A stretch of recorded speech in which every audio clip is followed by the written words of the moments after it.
Good afternoon, good evening, wonderful people of Biafra and lovers of freedom. Joining us from all over the globe. You're all welcome. And without wasting much of our time, I welcome the big fish to the house. The Honorable Mama, which all Biafrans have been waiting for. At the end of the program, some calls may be coming in and some questions may be also coming in from the studio and also from the phone lines. At this very point, Biafrans have been very, very hungry of hearing from you, Mama Ada Onowu. You said you want to speak to the Biafran people, and you have a very important message to deliver. You're welcome on stage. I give you the mic. You speak to Biafrans as impulse, as that when you want me to interrupt, I will. Thank you, ma'am. You're welcome. All hail Biafra. All hail Biafra. All hail Biafra. All hail Biafra. All hail Biafra. All hail Biafra. I love all of you. From the bottom of my heart, coming from Southern California in the USA, I've come here to speak to my people. You are my people. I'll first of all start by telling you who I don't know who is. I don't know who will be 73 years old in November. I don't know who has been in this struggle over 13 years. I've worked closely with almost everyone. Mazin Nnamdi Kanu, he laid hands on me in California, prayed for me. I've worked with Obidio Bienu, Bridget Okafo, Madam Oyibo, late Dr. Okoro. I've broadcasted in Radio Biafra every Saturday till that radio station no longer being a place Onyendu told us we will go to worship. So I took myself out. In the course of these 13 years, there has been times I have taken myself out as led by the Spirit. And then when the appropriate time comes, the Lord will bring me back. It could be anywhere between 4 to 5 times. I will take a sabbatical like I did with the Radio Biafra. Radio Biafra. I was always broadcasting every Saturday with Dr. Ekwi, Mona Chimso. And then the Spirit ministered to me that these ones are no longer pursuing what we were there to do. I took a sabbatical, they couldn't believe it. And in no distant time, not even months, they went with Nina's, Tony Nadi, and they were trying to bring me in. I left. So also with in California, Obidio Bienu and Uche Mefo, well, used to go to the British building and there do a protest. I will carry my bullhorn. We will be talking to people about Biafra. And then when they betrayed, I left them. Even regarding my contributions, I won't begin to count it because I'm fighting for me. I won't come here to start telling you how much I've put in, the time, the energy, everything, what I did. So this, I don't know who comes from a humble family. We are the kingmakers. My grandfather, late Onowu Namoibie,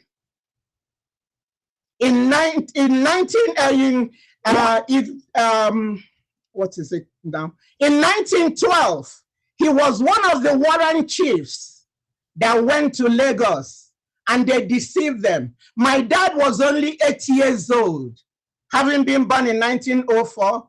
And when my great-grandfather my grandfather saw what happened in Lagos. He came back and decided that his little boy, who is being groomed to be the OOOOH, should go to Ozala and live with the white people in order to learn their language and be educated, because he said his time was gone. So my dad was a Biafran from the time he was born till that 1914, when the amalgamation was done. My grandfather later died 29/9/29. So you're looking at, I don't know, I have a dominant political gene passed down by my father, my grandfather to my father and myself. My father was the one there in the northern region. He was with the NCNC, with Zeke, MIO Opara, and so on. Then Opara and my dad will be telling Zeke, what is wrong with you? You're so much into this Hausa thing. Why are you into this one Nigeria thing? You know, you don't think about our people. And Opara and my dad will be trying to reset his brain. And they say probably because he was born in Zungeru, he doesn't get what they're saying.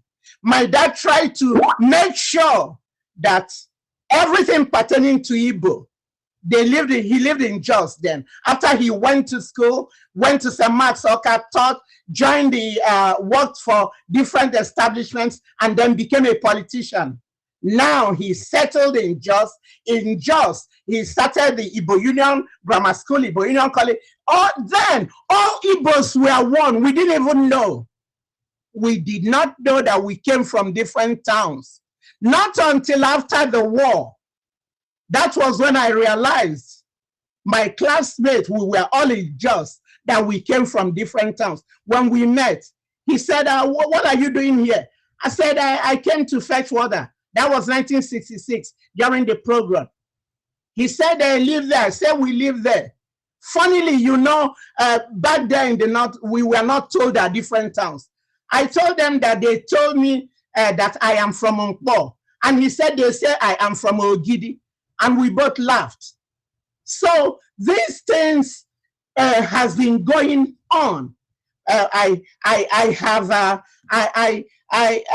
You know, let me get to something else. Having talked about me for a little, yeah, another thing, people will be wondering, I don't know, well, why now? I say, why not now? I don't know, well, why now? I will say, why not now? Because we all have a spirit that guides us. I don't know who coming out here to address you people. Nobody pushed me to do it or told me to do it. I was in a 30-day fast for Biafra because that I took myself out of the struggle, which I have done in times before. Does that mean I left Biafra? I was still working from the background, watching. And Kenya, I don't know, if all Kenya no na tukwani wefu, so when things started happening, when I took myself out, I was still in the wings watching to know what's going on. So at the appropriate time, after the fast, after the fast that ended 1st of March, on the last day of February, I was in a dream. I saw OOOOH. He was looking good with his son. I've seen him twice since they took him away. Before then, I spoke with him November 16, to be precise, 2024. Because under my leadership, California is the only group that has thought about our families of our men on ground. We collected money, and then I told OOOOH he was so glad, 4,350 to be precise, so that they will have their Christmas palliative. Yes. So now I've been watching from the wings, coming to coming to let me get to this first. We were in a meeting November 27th. I think that was November 27th. We had a meeting, and then the COS told us that there was a message that came. Because before now, I have been pushing, OOOOH, can we, is there a way we can have a deputy? And he was into it that what happened, he's very careful, because whoever does not respect history will have history happen to them. I understand that. So he would always say that he's very careful. With Mazin Nnamdi Kanu, that's what happened to him with his deputy. So he likes to keep it streamlined, so that things will not get out of hand. Because I will tell him, you know, the place of any freedom fighter is either in the grave, in prison, or exile. So if anything happens to you, how do we go about it? He said everything is going on well. Okay, so now when he sent us that message, my heart was gladdened, because I knew when he said, wait, that vacuum, how do we close it up? So the COS told us in that group that there was a message sent by the attorney of the PM. 4 people were in that platform. Mazi Imam Madabu, Mazi Uche Obi, Mazi Oge Nkere, and Dr. Ngozi Orabeze. So now she read out this thing to us, that OOOOH said she should be the surrogate. So I was happy, at least we solved that situation. So now we got that message to be the surrogate. And then the very next day, we were in another meeting, and Professor Chioma came in. There was an uproar. As the adult in the home, I called the house to order. And then I told Dr. Orabeze, read out that thing you read. I believed that it came from OOOOH. Why would I question it when there was no opposition to it? So read it, and then we agreed, okay, go ahead, and then you guys go do what you need to do about the referendum numbers and so on. And then I didn't go to Finland. I told OOOOH in 2023 that that will be my last visit to Finland, because it's too cold for me. So let me just turn off my phone so I don't get disturbed. Yeah, don't get distracted with the calls, and also don't focus on the comment section. Just concentrate on I'm not looking at the comment section. Yeah. No, I'm not looking at. No, somebody was calling me. Probably they are having a hard time, so I've powered down my phone. So now, yeah, I now lost my train of thought a bit. So what was I talking about? I was talking about, okay, I told them, okay, you go ahead, you guys go continue with that. So they continued with that, and then we all left. And then we later, well, because it's over 10 hours difference from California to Finland, at times when I wake up in the middle of the night to go pee, that's when I joined them, maybe about after 3 at time or 4. So I didn't fully see all what that transpired there. But I was in communication with Dr. Orabeze even prior to them going. So now we sorted that out, and then there was the issue about dissolving the cabinet. I know I discussed with the COS. I said probably after you guys have come back, you dissolve it, but not while there. But what I realized that the cabinet has been dissolved, and I called her. I said, what's going on? She said, I've already dissolved it. I said, but people are still they're still basking in the joy of the declaration, you know. So she said it's already done. So we stopped at that. And then I later learned she was still back in Finland. We were not communicating much anymore, you know, while she was there. Well, I spoke maybe a couple times to a sister Leone over there, who told me that she traveled that morning. That's how I knew when she left Finland, and that she herself will be leaving the next day. So this now continues. So after we came back, we had a meeting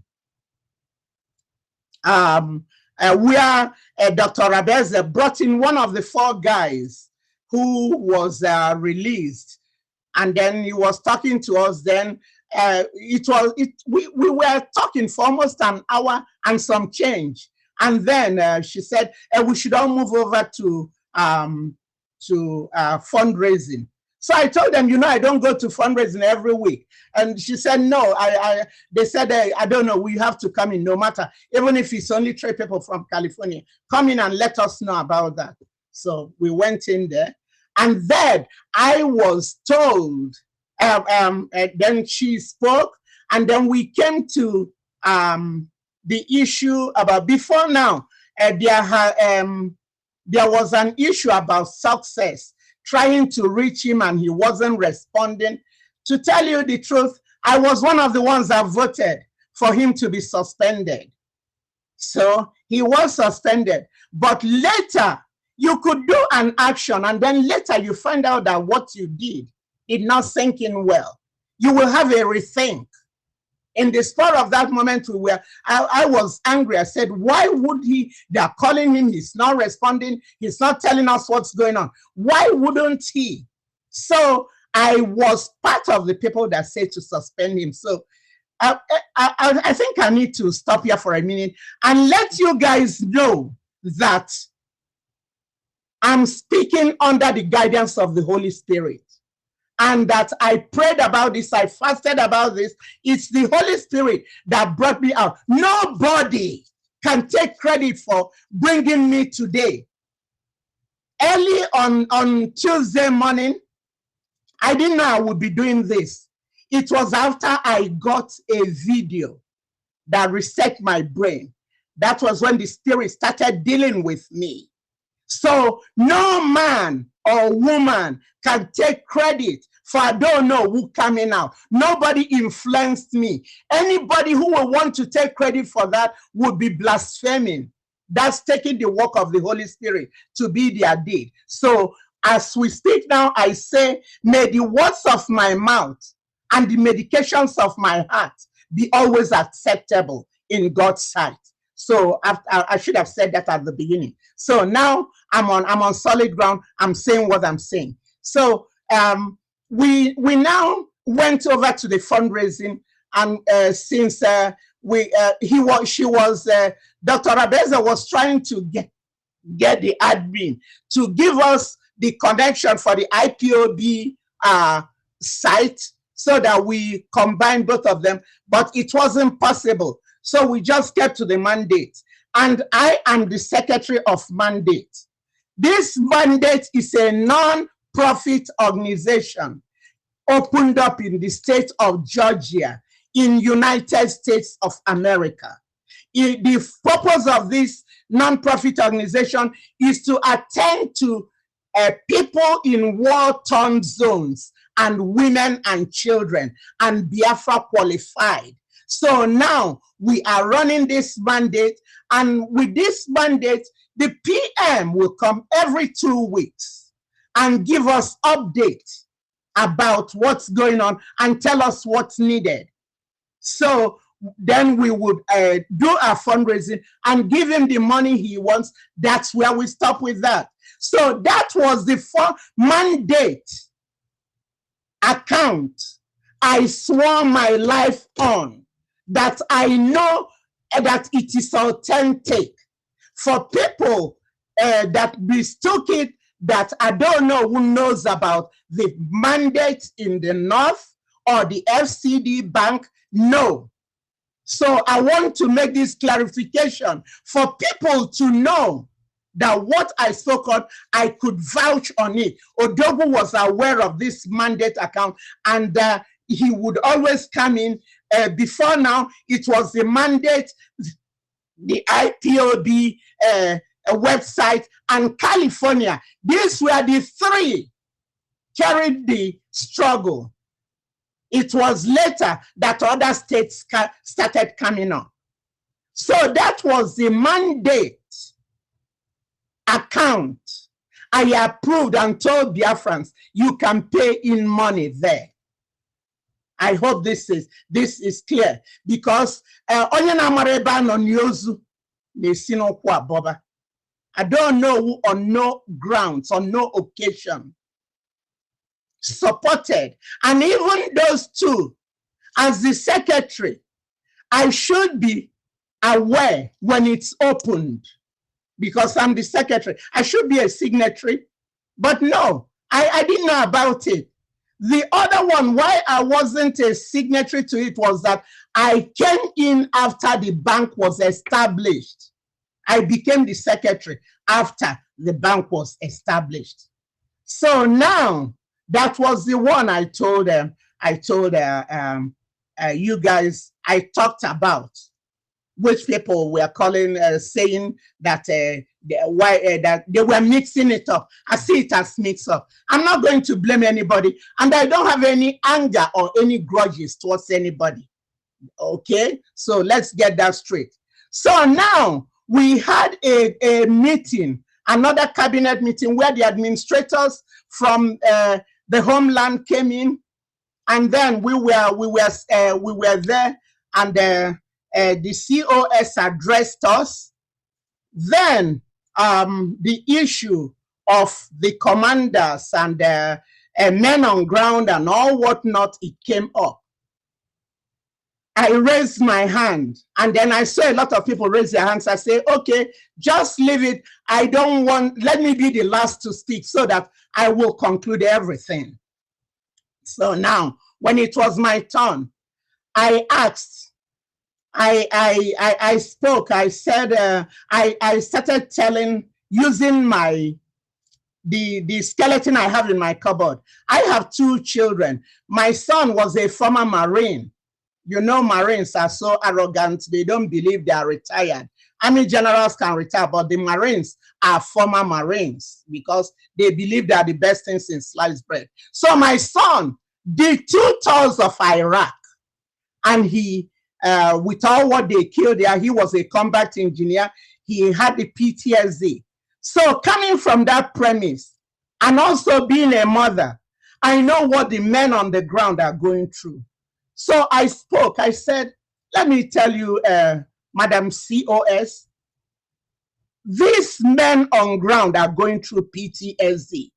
And we don't believe in it because we are still way back there. Nobody is giving them medication to help them see about all the bleeding and killing and all whatnot. In the Bible, when the children of Israel go to war, when they come back, they don't mix them with other people. They let them stay outside, they debrief before they mix them up. But here, nothing of the sort is being done. So I said, allow these people, because she was saying that she said something about changing the generals, them reporting to her and so on. So I said, let us, Madam COS, why don't you focus on administration and let the men focus on the men on ground and defense? Because you see the military people, I raised one. I know how they think. They don't see the civilians as human beings. They call us bloody civilians. So I said, why don't you allow? And we were arguing back and forth. She said no. And that she's going to change the generals. I said, no, do not change them. Let's leave that until OOOOH comes out. He is the one. He'll be coming out. We're not acting like he's never going to come out. You know, let's leave it for him to handle it. But we kept arguing back and forth, and then all these are happening in December. I can't tell you the exact dates at this time. So all these were happening in December. So now she did not oblige, and I have had times privately I will try to advise her that no, she doesn't want to to heed to any advice. She says what she wants to do, that she will be overseeing everybody. I said, why don't you give them the instruction, the Onyami and Nkwocha, the defense minister, and tell them what they will tell the men. And when they meet with them, they'll bring you backward. He said, no, it must go through her. So we argued back and forth, back and forth. Eventually, I gave up. Then another one was when she had a virtual visit. I was already getting all tired with all I'm hearing, men being killed and so on. It distresses me.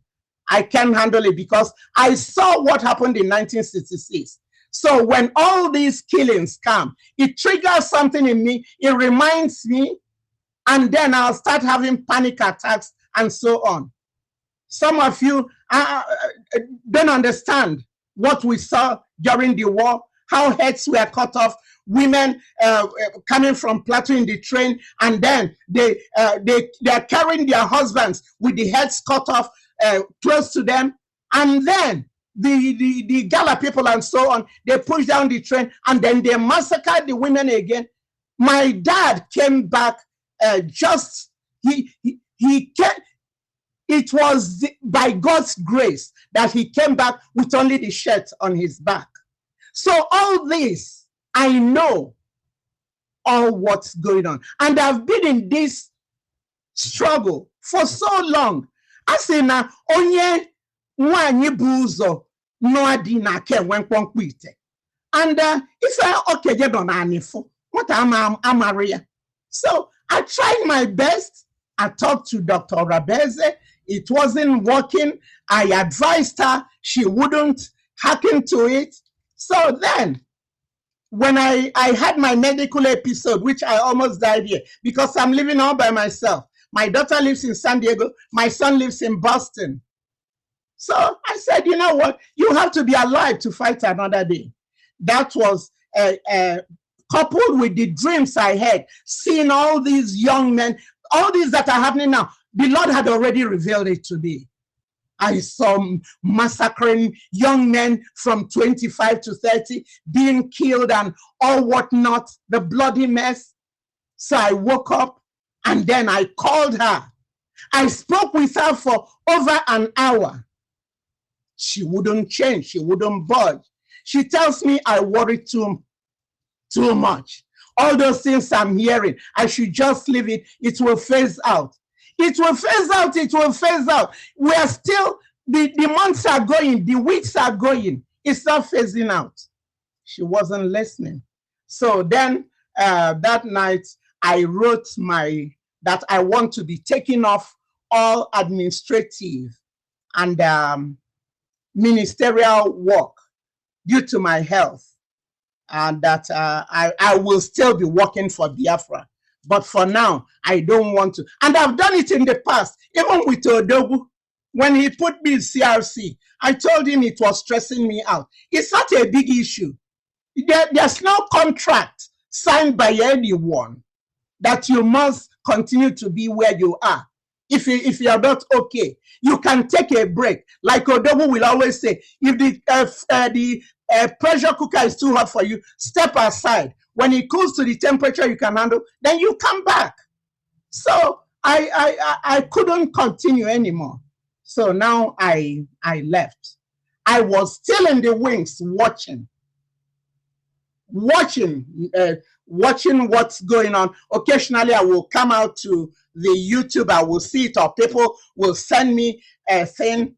And then I got the message of Butuzo. Let me tell you guys, Ikonso didn't have to die if he had stayed abroad. But because of the love the young man has for Biafra, he left and came home and told Bazi Nnamdi that he's going to work with us.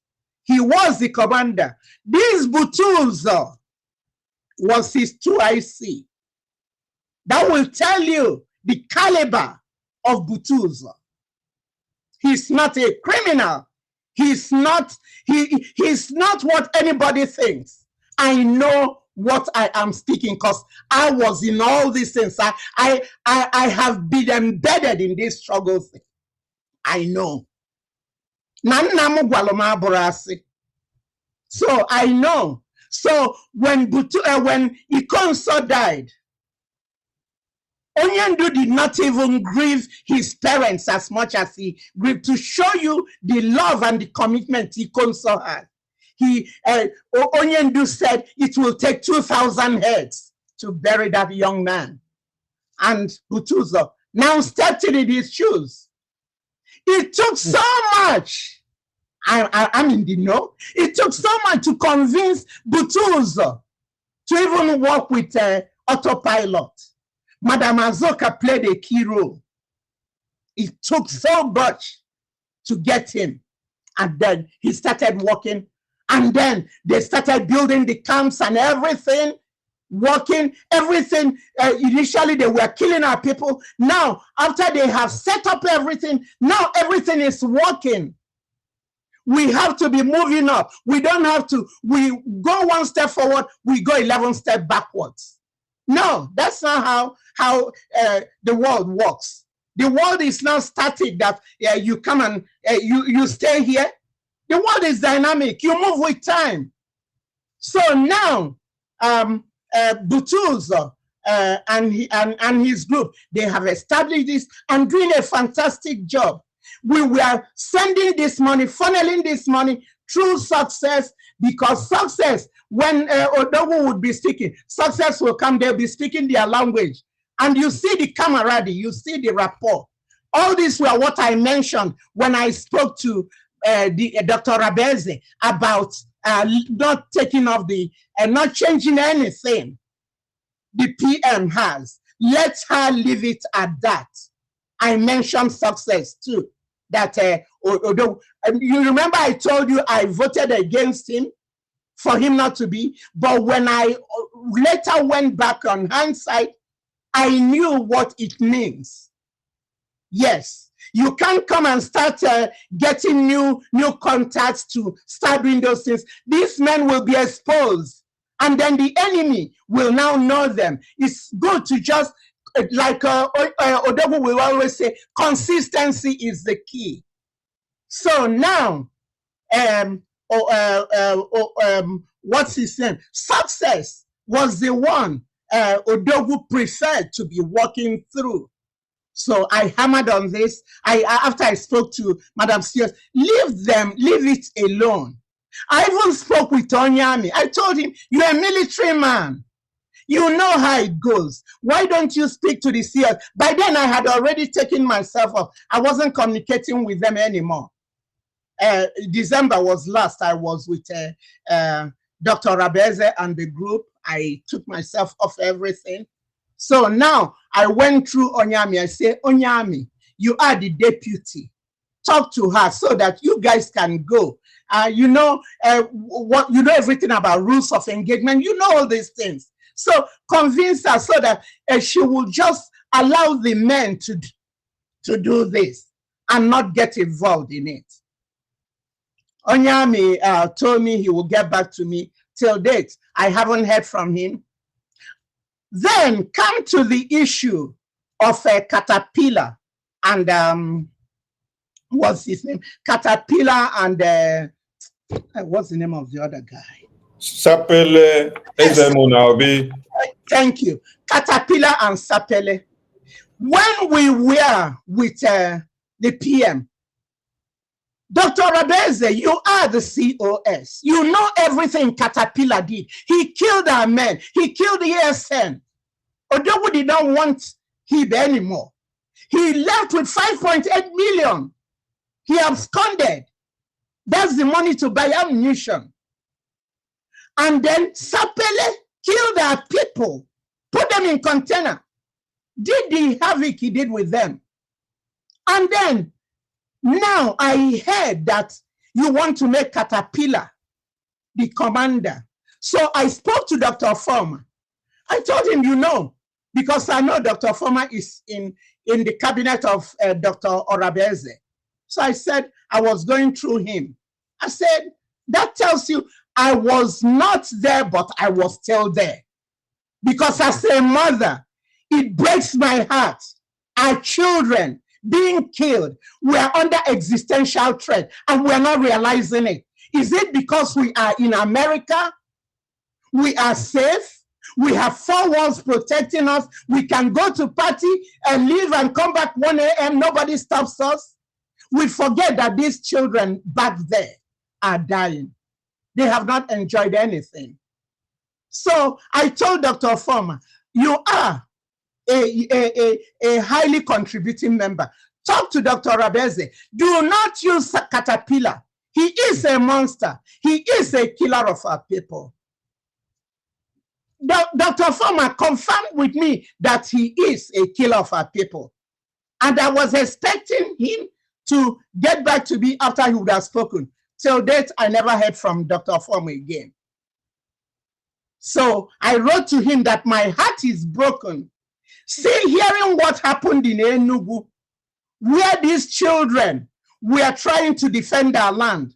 They were told reinforcement was coming, and they were fighting with the limited ammunition they have. If they knew support will not come, a good military person will start retreating. But these kids were fooled into that Caterpillar was bringing something to them, and he never showed up. And we lost all these guys. I cried. I wrote Dr. Former, my heart is broken for these children that are being killed. Why would we have to allow this to keep going on? Yes. So I wasn't too happy about resurrecting Caterpillar. And then I'm seeing things that are going on. When they said the 40 states, they did something they did in that bush. Could you believe we are Biafrans? We are proud people. We're intelligent people. When Mazi Nnamdi Kanu unveiled the ESN, we were laughing from cheek to cheek. We were so proud being an Igbo, being a Biafran. And then when I saw what was going on like child's play, and to hear that those administrators took 80 million for that, this money we could be putting to buy things for our men.